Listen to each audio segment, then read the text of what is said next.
America Iran के खिलाफ एक बेहद आक्रामक और नई आर्थिक रणनीति को अंजाम देने में जुट गया।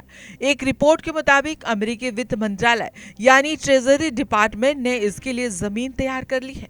अमेरिकी वित्त मंत्री स्कॉट बेसेंट ने अपने आला अधिकारियों को सख्त निर्देश जारी किए। उन्होंने कहा कि वे इस सभी कानूनी और प्रशासनिक रास्तों की जांच करें जिसके जरिए विदेशों में ईरान से खाड़ी देशों में मरम्मत और पुनर्निर्माण का काम कराया जा सके। वित्त मंत्री स्कॉट ने जारी किए निर्देश।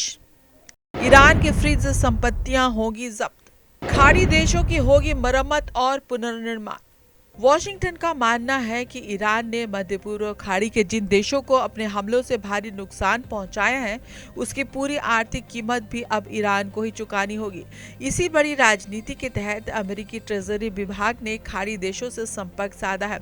अमेरिका ने इन देशों से युद्ध और मिसाइल हमलों के कारण हुए बुनियादी ढांचे के नुकसान का पूरा ब्यौरा मांगा है। अमेरिका ये सटीक आंकड़ा जानना चाहता है कि सड़कों, रिहायशी इमारतों, कमर्शियल सेंटर्स और ऊर्जा ठिकानों को ठीक करने में कितना खर्च आएगा। खाड़ी देशों से मांगा पूरा ब्यौरा, नुकसान की वसूली करेगा अमेरिका।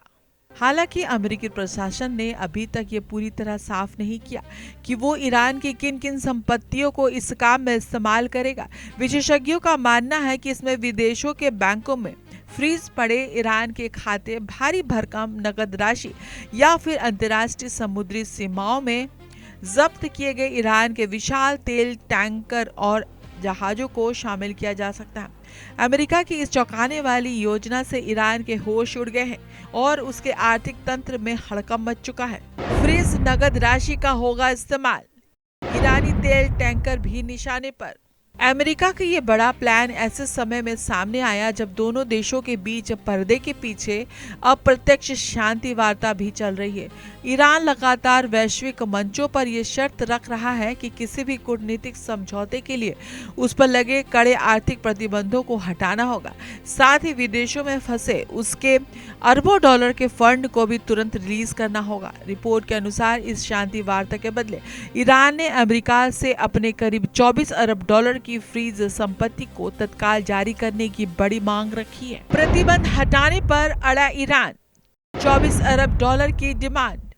इस कूटनीति के बीच जमीन पर तनाव चरम पर है। ईरान ने सऊदी अरब, यूएई, कुवैत और बहरीन जैसे खाड़ी देशों पर ड्रोन और मिसाइल हमले तेज कर दिए हैं। अमेरिकी सेना ने भी हॉर्मुज स्ट्रेट के पास ईरानी रडार ठिकानों को तबाह कर दिया है। इसके जवाब में ईरान ने कुवैत और बहरीन में मौजूद अमेरिकी सैन्य ठिकानों पर बैलिस्टिक मिसाइलें दागी।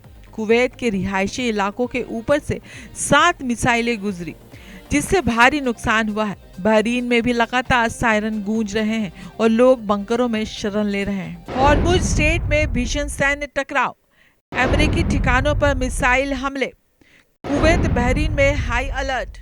साफ है कि अमेरिका अब ईरान को सिर्फ सैन्य मोर्चे पर ही नहीं बल्कि आर्थिक मोर्चे पर भी पूरी तरह से पंगु बनाने की तैयारी कर चुका है। अगर अमेरिका ईरान के ही पैसों से खाड़ी देशों के नुकसान की भरपाई करने में कामयाब रहता है तो ये मध्य पूर्व की राजनीति में एक बहुत बड़ा टर्निंग पॉइंट साबित होगा। इससे न केवल ईरान की कमर टूटेगी बल्कि खाड़ी देशों में अमेरिका का प्रभाव और ज्यादा मजबूत हो जाएगा। अब देखना होगा कि ईरान अमेरिका की इस नई चाल का क्या जवाब देता है।